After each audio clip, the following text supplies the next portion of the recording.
This one needs no introduction, Mr. Tony Todd. Hi, everybody. Chicago, stand up. Ladies in the deck.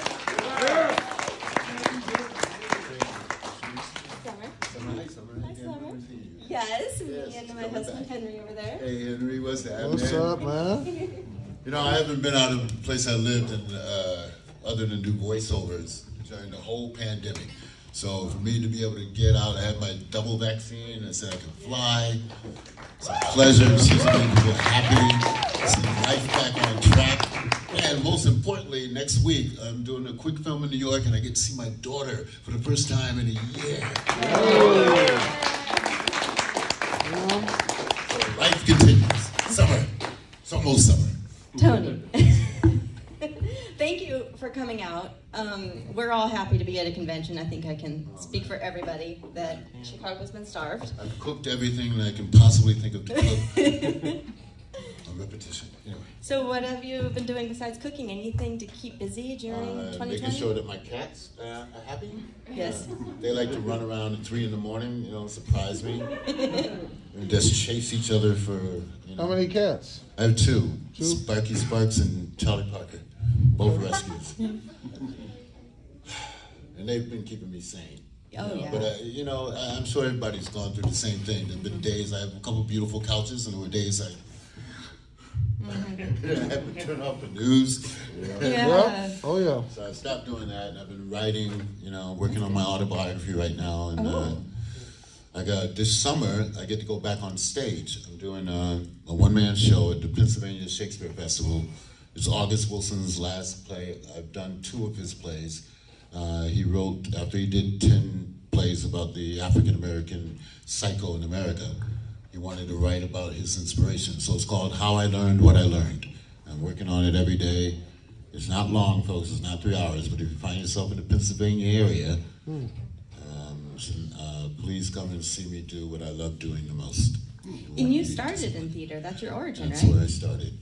How did this acting journey begin for you? High school. Yeah? Yeah. I had a growth spurt, so I was useless to the basketball team.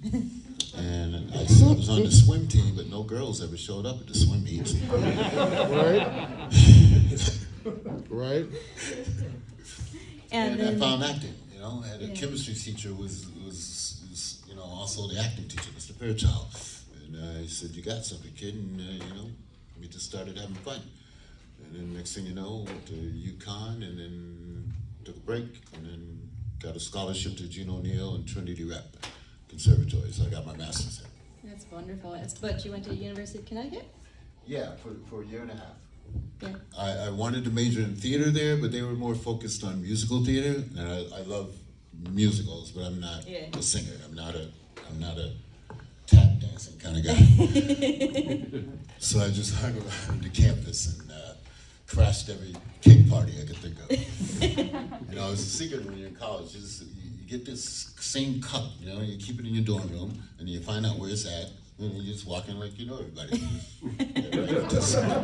That's a good tip, everyone.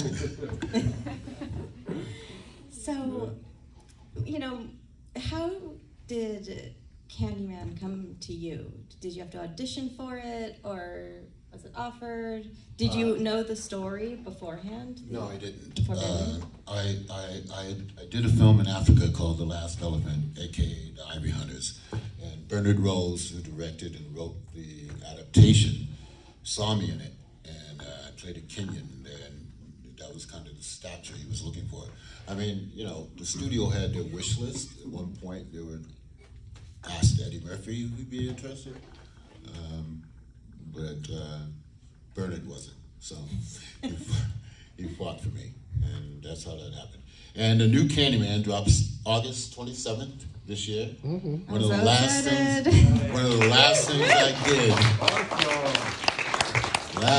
did before the lockdown happened was finish Candyman. And my last night in Chicago, I went to a little funky spot called The Exit. There are no pictures in there somewhere. I actually know somebody who texted me. He's like, I hear Tony Todd's at The Exit right now. Man, it was supposed to be a quiet night. I wasn't there. I was working. You're Tony Todd, guys. Come on. No, they were very respectful. It was a fun time. I mean, it was the only action that was around. We had been to Kingston Mines, and Kingston is still alive. They were in trouble for a minute. Oh, good. All my musician friends here, and all my theater friends in New York, and all the technicians that work on shows, and the concessions people. I mean, everybody's got the blues, but blues musicians really have the blues right now. They haven't been able to jam, you know. So let's bring this back. Yes, please. I mean, it's great to be at a convention again where we can feel a little That's so normal, much joy see in our everybody's family. face, man. And I'm surprised at how many people are actually masking up. That's like so, because the more we stick together, the sooner we'll get through this nonsense. It's true. I mean, I don't like it, but you gotta do it. Just gotta likes do it. Who likes it? Yeah. You ever flown on a plane for 5 hours with a mask on? Yep. Okay. Yep. You don't even, you know, I wanted to blow my nose flying from Dallas here, but you don't want to do that. So I just kept adjusting it, because I wear glasses. I need to breathe into my glasses. I know.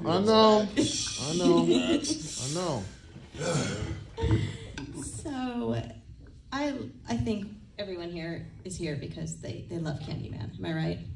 Yeah. I personally love Candyman because it's a beautiful love story. It is a love story. And it's Daniel's just tragic journey of loving someone he couldn't. Right. And I think the second film picks up on that. I mean, first of all, we have the wonderful Nia DaCosta,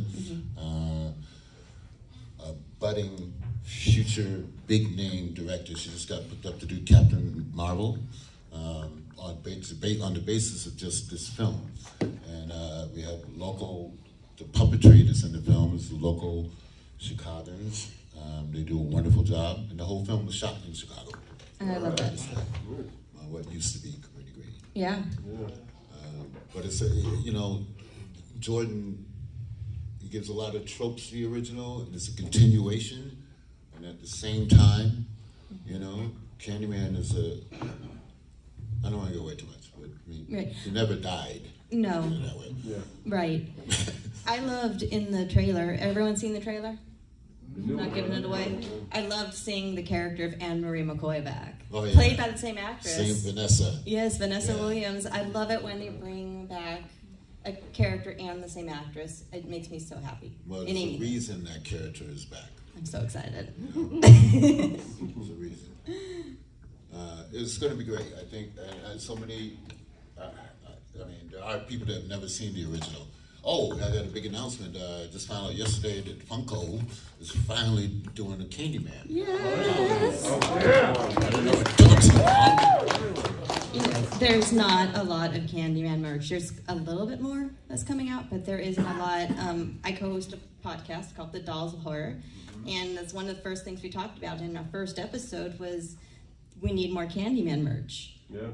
Right? Yeah, well, there have been people that have done, you know, their own imitations of it. Now this is mainstream, and it's great. I mean, it's all signs of the time. It's beautiful. Yeah, it's a lovely thing.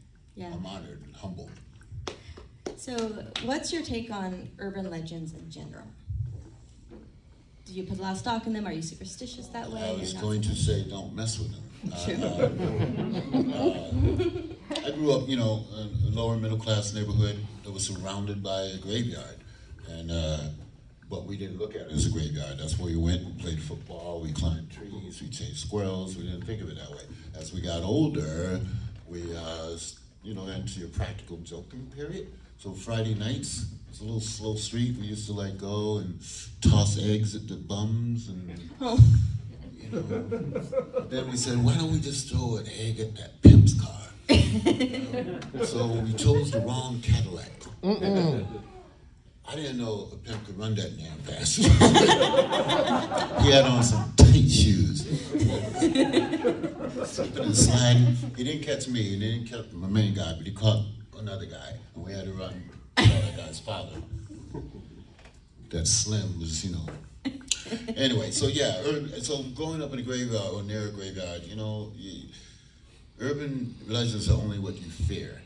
And if you fear it and you believe it and that fear enough, it can manifest itself. I mean, I spent a lot of time in Louisiana. My people are from South Carolina.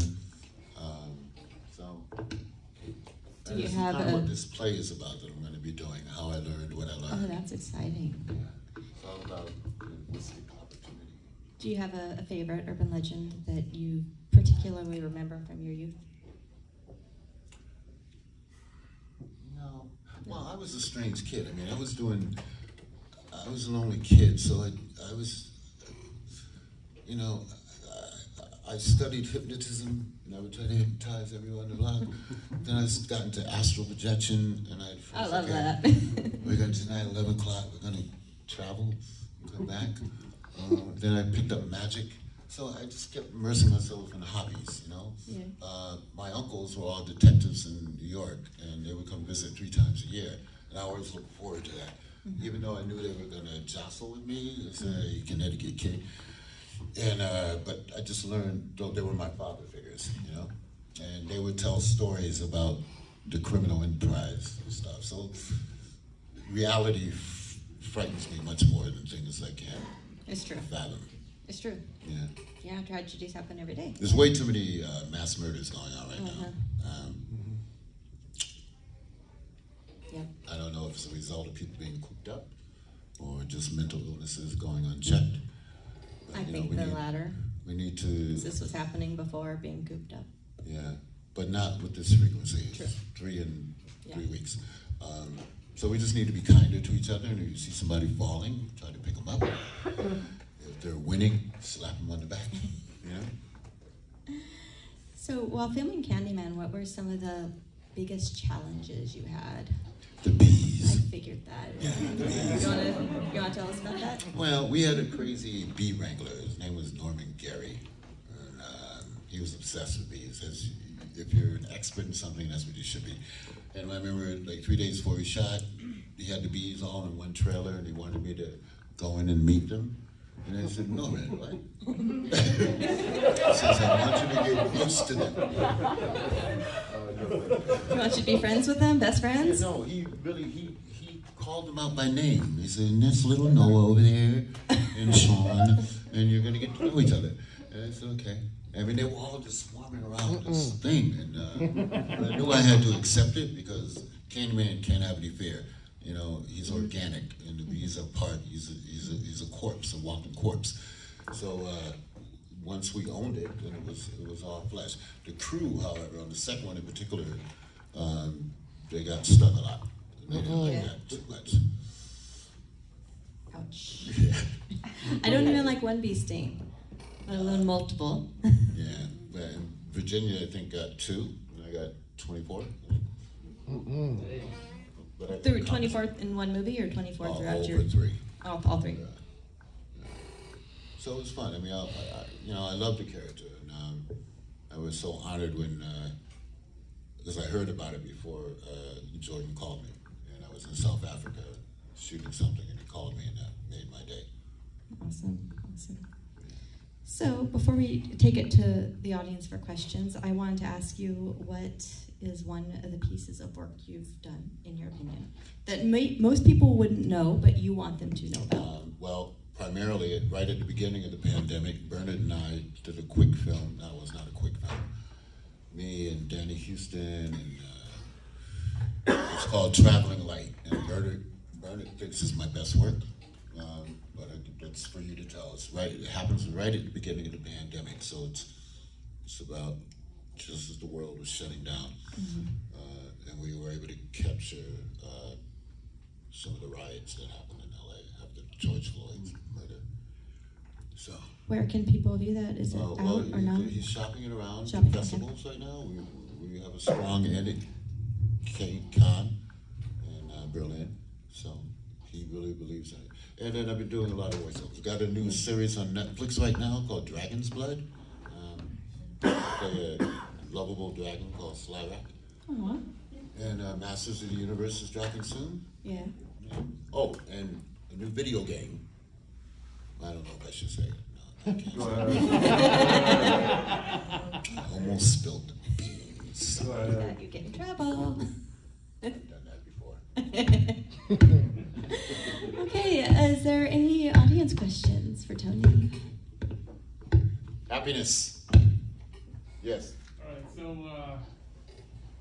huge Clive Barker fan, huge Candyman fan. The Forbidden takes place not in Chicago. Right. How did Clive receive the changes to the story? He loved it. That's a big punch. Yeah, no, Pretty unique, but that was a mutual decision between Clive and Bernard because one of the producers had mentioned that, and they both knew it would be more topical and much more socially relevant if it was took place in an urban, claustrophobic environment and used an American actor. But Clive was totally on board for that when it happened, and he was on set, twice a week. But he was hands-off. Bernard just took over. It was Bernard's genius to transpose it from Liverpool to Chicago, and therefore it becoming part of Chicago history. Which has brought me here to Chicago. It was the first time I ever came here. Really? Since I did it, I can't get away from it. Welcome back. Except in the winter. Oh, yeah. But I've been here in the winter. But I mean, It's not bad. No, I heard it was a good winter this year. Layer up. You guys were 85 there you go. Yeah. It was great. pretty warm. Yep. That's awesome. Any other questions? I also love your character in Final Destination. How'd that come about? Because James Wong and Glenn had written. That was originally an episode for X-Files. Okay. And they were staff writers there, and I had met them when I was on X-Files. And didn't make it on the show, but they held on to it. And Cool. I can say this honestly. It's the one time I can thank Samuel L. Jackson for passing. He never passes. I love that character. I love the character. Yeah, so I inherited the opportunity. It was Awesome. fantastic. Such a great character. Yeah. It really is. Well, they're working on a new one. The writers of Saw had it for a minute, and they didn't like 3 drafts, and they're trying again because they know that people want it. So we'll see. Awesome. Anybody else?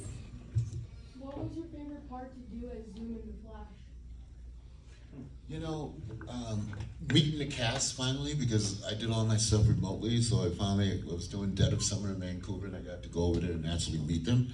I loved, I think it was episode 4, when we had the race first time, and I loved, just dangling Little Barry around, stopping bullets. It was a fun, when they called me about that, originally it was only going to be 3 episodes or something, and it was between me and my friend Keith David, and they said, we'll make up our minds, and they called me, and it was wonderful, and it helped me get further voiceover work, between that and Transformers. So thank you all for loving the work, and if you don't like it work, just tell me. Your voiceover work is amazing though. It's so good. You're giving me more and more. Yeah. And that's where artists have really thrived during the pandemic that's something you can do at home, in a home studio. Your own studio. Or, I did a movie in December called The Changed. I think I can talk about this. Yeah, I know I can. Where I play a human alien, right? Yeah, but that was when we made that, we had to get tested every day, right? And then sweat it out, and then go to work. It was amazing, but we got it done. So there's a bunch of stuff in the can. That's great. I'm so excited. Yeah. I play a lovable alien. Aww. Who wants to see Tony as the lovable alien? It's really a great script, seriously. That's great. Yeah. And there's another movie called All Gone Wrong, which we shot in Missouri, in St. Louis. It's based on a true story about a suburban crime syndicate. And I played the head of the syndicate. So that was fun. As a matter of fact, I don't know if he's in the room. No. We had one scene, I used a dragon. That's what he does. He's a manic depressive, maniacal person, but he loves his dragon. What's your favorite kind of role to play? Dads. Because I know. Yeah. No research involved? No. My daughter stopped talking to me at age 14 for almost a year. I had to study quick. Now she texts me almost every hour now. So, Oh. yeah, it's awesome. That's good. But dad's, all you fathers, you know what I'm talking about. You know, There could also be a lot of horror in being a dad. Yeah, I got a friend that's got 4 daughters. Oh yeah, he's cursed. No, daughters are wonderful. So are sons. What are your memories working with Brandon Lee on The Crow? I was very close to Brandon. He was a wonderful guy. We shot that in Wilmington.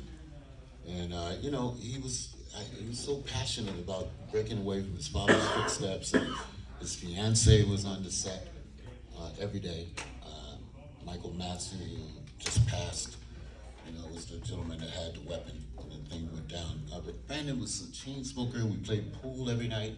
You know, he was just so looking forward to this opportunity. That's why at one point Paramount was going to shelve it, even though we had 90% of it shot. And we got them to reconsider, and we got it completed in his honor. So anybody that ever talks about The Crow, I have to say that Brandon was the most unaffected star that I've ever met. You know, he was humble, which he should be, because yeah, anybody that's given this gift has to be appreciative, because you never know. How'd you enjoy playing the part of Ben in Night of the Living Remake? Well, let's send up a shout for Tom Savini because he had an accident. He did. Yeah, he's out of the hospital. Okay, good. He's out of the hospital. You know, one of the strongest men I know. I don't know why he didn't see that car coming. But that's Pittsburgh for you.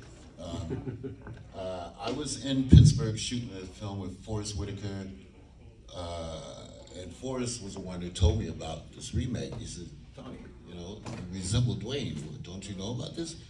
And that Saturday, I ran over there, caught Tom, and he tried to say no, and I convinced him. I just did an off-the-cuff monologue, and I got the job. And I met Dwayne Jones. You know, he was a drama teacher up at City College, and I checked in with him.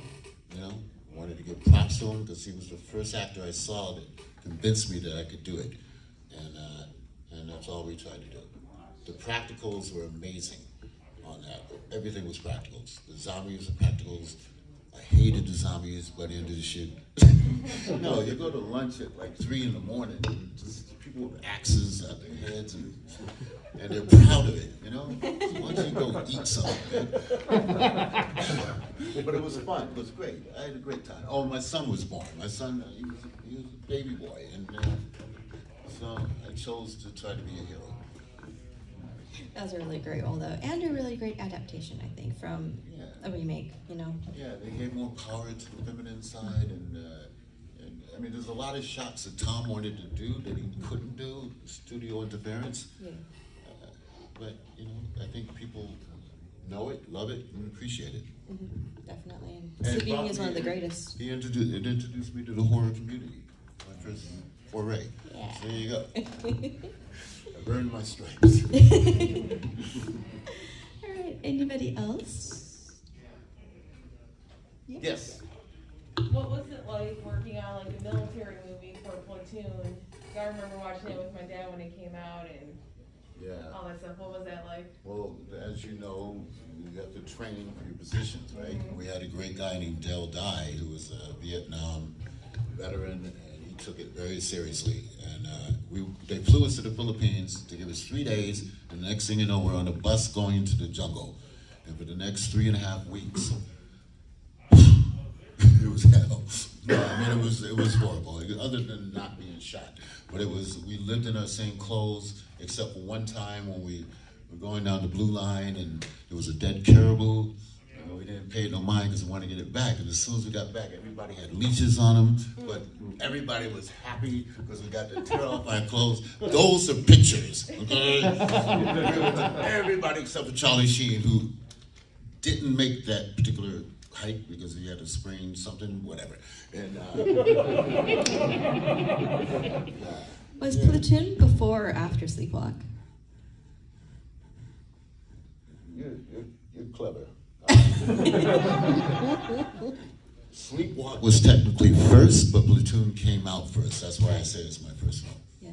but Jim Jarmusch and Sarah Driver were You filmed it extraordinary. first. Yeah, technically. Yeah. And also it was Steve Buscemi's first film. Yeah. too. He's also very good. Any other questions? Yes? One more. I remember being so surprised that you were in The Rock. And Why were you surprised? You didn't think I was capable of taking over San Francisco? What's going on? I love that movie. No one who can go up against Tony Todd, so they're gonna have to team up. I was dead serious. Listen, Ed Harris is a brilliant actor. I love him to death. He's a great man. He was totally committed to his part, as I was. Okay? So you don't get me in the situation and then all of a sudden change your mind, okay? Because whether or not we do it, I'm still facing life, and I'm a mercenary. And you don't like the soft dance shit. No, I don't. And I hate soft-ass windows, too, right, when you fly out of them. But that was my first Hollywood movie, where it was like Hollywood with big budget and stuff, and we were all, and Alcatraz, we had to all go to the set at 6 in the morning. That's one thing we didn't like, because we had to take a boat over. But the day, and then our dressing rooms were jail cells, which, you know, real actors dug because it felt real. But then one day we looked up and we see these 2 helicopters with this double banger, and it was Sean Connery's arrival. Rest in peace. He floated down from the heavens and joined us. And from that day on, we had the best food I've ever had on the set. I mean, he brought his own caterers, we shared it, and then if you look closely, halfway through the film, we're all wearing girdles.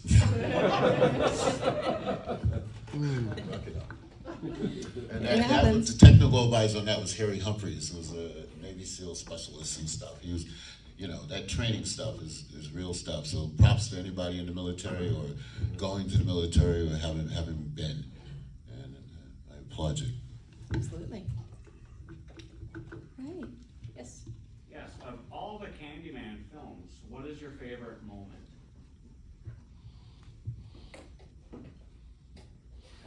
Bringing Helen back to the lair. That was a And beautiful moment. almost closing what I wanted. You know, that's my number one. Second would be killing the psychiatrist. I've had issues of psychiatrists, just like Tony Soprano. I love that moment in the lair. It was so beautifully shot. The cinematography in it was amazing. Yeah. Yeah. Yeah, it's great. Everybody was on board. Tony Richmond, who did The Man Who Fell to Earth, was responsible for that. Yeah, it's so beautiful. It's just a beautiful film. I love the film so much, and always have. It's my favorite. It was a team effort. You know, everybody was just, Virginia was luminous, and everybody. Yeah. Casey Lemons, wonderful. Yeah. The psychiatrist. Psychiatrist. One more question? Yeah. I think I got to be at a photo op center. Oh, yep. Does anyone? Yeah. Sure, if I say it the right way. As far as your voice acting in video games versus like voiceovers for animation, was there any difference for you in the fact that the video game was interactive? Did that mean any more? Video games are different. Like when I did Call of Duty Black Ops 2, Yes, sir. you're in a room that's filled with like 150 cameras, right? And it's all imagination. There's nothing real. Right. So it's a little more complex. But the one part of voiceover I haven't cracked yet is commercials, and I've done one commercial in my life. Early on, when I first got to Hollywood, I did a Taco Bell way back. They did the small change. You'll probably find it on YouTube if you look carefully. And that ran for a year, but after that, because the day I shot that, no offense to Taco Bell lovers, but they had a person whose job it was to keep a trash can so that every time I bit it, I didn't spit. And they can, and you know, I like real Mexican food, but anyway. So, yeah, it's just, you know, you have to just trick your mind, different skill sets, and just try to tell the truth, and fear no enemy. Yeah. All right. So we gotta let Tony go, but thank you everyone Thank who you guys for attended, coming. and thank you being Tony here. for being I here. appreciate you. Thank you so much. All right. Thanks.